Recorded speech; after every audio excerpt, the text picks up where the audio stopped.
Hugues Defoy, bonsoir. Vous êtes directeur pôle métier de l'AGEFIP. L'AGEFIP, c'est l'association de gestion du Fonds pour l'insertion professionnelle des personnes handicapées. On vous a invité parce que toute la semaine dernière s'est tenue la 20e semaine de l'emploi pour les personnes handicapées. Ça reste particulièrement difficile quand on est en situation de handicap de trouver un emploi, plus que pour les valides?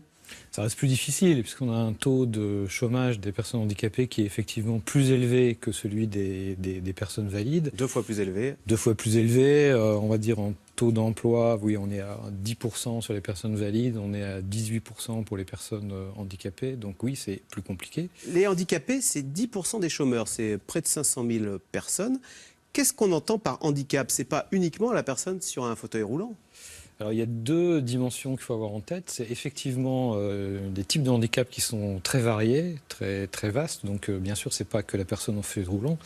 Et puis ce sont des personnes qui sont, pour pouvoir les comptabiliser, elles sont reconnues administrativement, ce qu'on appelle bénéficiaires de l'obligation d'emploi. Parce que vous savez qu'il y a une obligation d'emploi en France, 6% pour les établissements de plus de 20 salariés. Donc effectivement, une personne en situation de handicap, au sens où on la comptabilise dans l'obligation d'emploi, elle a une reconnaissance administrative du handicap, c'est-à-dire une reconnaissance de la qualité de travailleur handicapé, une pension d'invalidité, une carte d'invalidité. Donc ça, ce sont les personnes en situation de handicap. Et après, ça recouvre effectivement une réalité très vaste, une typologie de handicap très vaste. Il y a des handicaps lourds, visibles, mais 80% des handicaps ne se voient pas. On peut avoir un problème lombalgique et être reconnu travailleur handicapé. On peut avoir une allergie.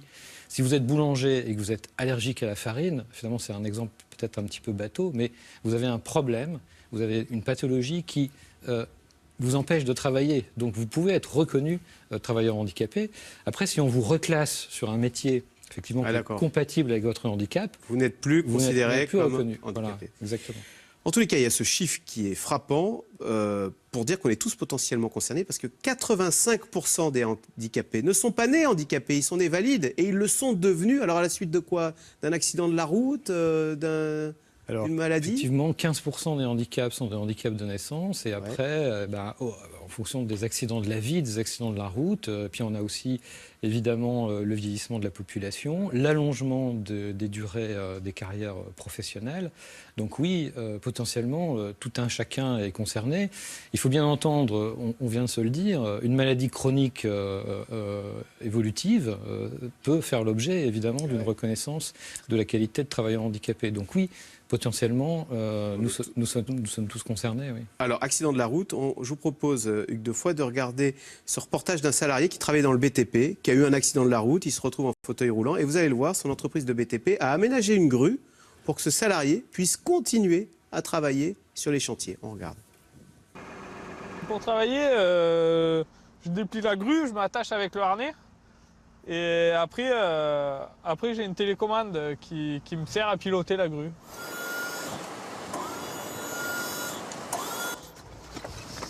Je me suis reconverti malgré mon handicap, mais bon, je fais toujours le métier que j'aime. Je travaille toujours avec les engins, c'est ça qui est le principal. Ça m'a boosté dans toute ma rééducation, de savoir que dès que je sortais, je pouvais revenir travailler. Ouais. C'est un très très bon conducteur d'engin. Il y a certes des contraintes. Aujourd'hui, je les prends en compte au quotidien. Du coup, elles font partie du quotidien. Du coup, elles ne me gênent absolument pas. Et elles n'ont pas de conséquences sur la productivité? Pas du tout. Pas du tout. Aucune conséquence. Il est autant rentable que mes autres chauffeurs. Voilà. Il n'y a pas de différence. Aucune conséquence parce que ces travaux d'aménagement ont été financés grâce à vous. Bien sûr. Hein, à hauteur de... Aucune conséquence parce qu'on a pris en compte le besoin et on a apporté une réponse sur mesure avec probablement l'intervention d'un ergonome qui est venu sur le poste de travail, voir de quoi ce monsieur avait besoin et on a financé cette expertise qui permet d'identifier la solution et ensuite on a financé tous les surcoûts qui découlent finalement de la mise en place de cet aménagement, de ce qu'on appelle dans notre jargon aménagement de la situation de travail. Parce que la tentation, est-ce que c'était pas pour ce patron de se dire bon bah les chantiers c'est fini pour toi, on va te mettre dans un bureau où il aurait probablement végété et peut-être à terme quitté l'entreprise et peut-être était-ce le souhait profond du patron? Non, c'est une question que je vous pose. Ça peut être une tentation, mais c'est pour ça qu'on met en place des opérateurs qui sont en appui des entreprises justement pour aider lorsqu'on a une situation de cette nature-là, c'est-à-dire quelqu'un qui potentiellement peut être inapte à son poste de travail, l'idée c'est d'identifier une solution et effectivement de la mettre en œuvre. Et ça, c'est évidemment parfois un peu complexe comme conduite de projet.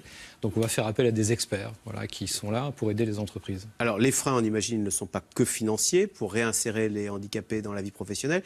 Est-ce que ce n'est pas tout simplement les salariés qui n'ont pas forcément envie, par méconnaissance, d'avoir comme collègue de bureau à côté de soi une personne qui est un peu différente parce qu'elle est handicapée, elle peut... Les freins, c'est tout un chacun, c'est vous, c'est moi, c'est... Je m'incluais volontiers dedans. Quelle est la perception que finalement nous avons du handicap? Alors effectivement, un collectif de travail, demain on vous dit vous travaillez avec un collègue handicapé, qu'est-ce que ça veut dire? Donc on se pose des questions, donc là aussi on a des actions qui permettent d'y répondre. Il faut créer des espaces de réflexion, répondre à ces questions. Il faut former, il faut sensibiliser, il faut informer, il faut former les managers aussi. Parce que c'est les important. Patrons aussi, les managers peuvent avoir des... Mais est-ce qu'au fond on n'est pas finalement face à la même problématique que quand il s'agit d'embaucher des gens qui ne vous ressemblent pas, que ce soit des gens qui ont une autre culture, une autre couleur de peau, qui sont plus âgés, qui sont obèses, etc. Est-ce que vous n'êtes pas confronté finalement à un problème de discrimination? Ben oui, bien sûr. Le handicap, ça fait partie de la lutte contre la discrimination. On est sur les politiques diversité, responsabilité sociale des entreprises. Et bien sûr, on continue d'agir pour lutter contre des stéréotypes et des idées reçues. Par exemple, quelqu'un en situation de handicap est moins productif que quelqu'un de valide. C'est pas vrai, puisque si on aménage son poste, et parfois même, il n'y a même pas d'aménagement à faire. Après, c'est même parfois l'inverse, puisque quelqu'un qui est en situation de handicap peut développer une motivation particulière. On se l'a dit tout à l'heure, c'est un peu plus compliqué pour trouver du travail pour une personne handicapée. Donc, quand elle a un job, généralement, elle fait tout pour le garder. Et puis, aussi, quelqu'un qui a un handicap, c'est quelqu'un qui a développé une capacité d'adaptation, une capacité d'organisation. Et ça, c'est important pour les entreprises, pour l'agilité des entreprises. Vous êtes en train de dire qu'une personne handicapée, non seulement peut avoir une motivation supérieure, mais en plus peut avoir développé des compétences particulières du fait de son handicap qui pourraient la rendre plus productive qu'un salarié lambda dans l'accomplissement de sa tâche? Plus productive, plus créative. Vous avez des exemples? Et en tout cas, vous le disiez, on a parfois peut-être tendance à recruter un peu les gens qu'on connaît. On est un peu entre soi. Vous avez fait telle école, vous recrutez quelqu'un qui... Ben non, justement, une organisation agile, c'est une organisation qui est composée de personnes diverses, variées, avec des parcours. Les personnes en situation de handicap ont des ruptures dans leur parcours, donc elles développent une capacité d'adaptation, une capacité d'organisation. Donc ça, c'est important pour les entreprises. On le disait, 85% des personnes handicapées l'ont été suite à des accidents de la vie. Ce qui veut donc dire, quand vous vous retrouvez handicapé, finalement, le monde s'écroule parce que, un, il y a le handicap à gérer. Et deux, il y a, mais je le découvre enfin je le découvre pas, mais il y a le risque d'exclusion sociale, qui est peut-être, c'est la double peine, quoi. Oui, et surtout, il faut pas se laisser, entre guillemets, abattre, et il faut surtout considérer que les choses sont possibles. Les choses sont possibles parce qu'on développe justement des outils.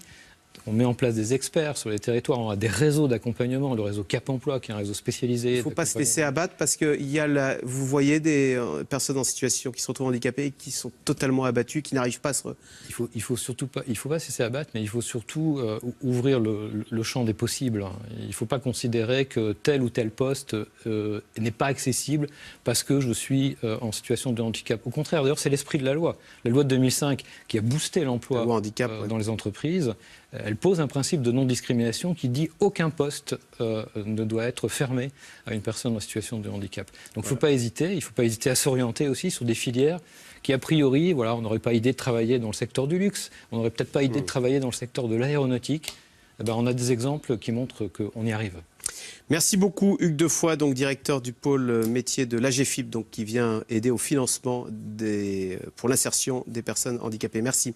On va rester avec nous tout de suite. Caroline Roux, c'est dans l'air. L'électorat catholique se retrouve au cœur du second débat de la primaire de la droite, puisqu'Alain Juppé accuse François Fillon d'incarner le retour d'une droite extrêmement traditionnaliste, dit-il, et conservatrice sur le plan des mœurs. C'est dans l'air est intitulé ce soir Fillon-Juppé, la bataille des valeurs.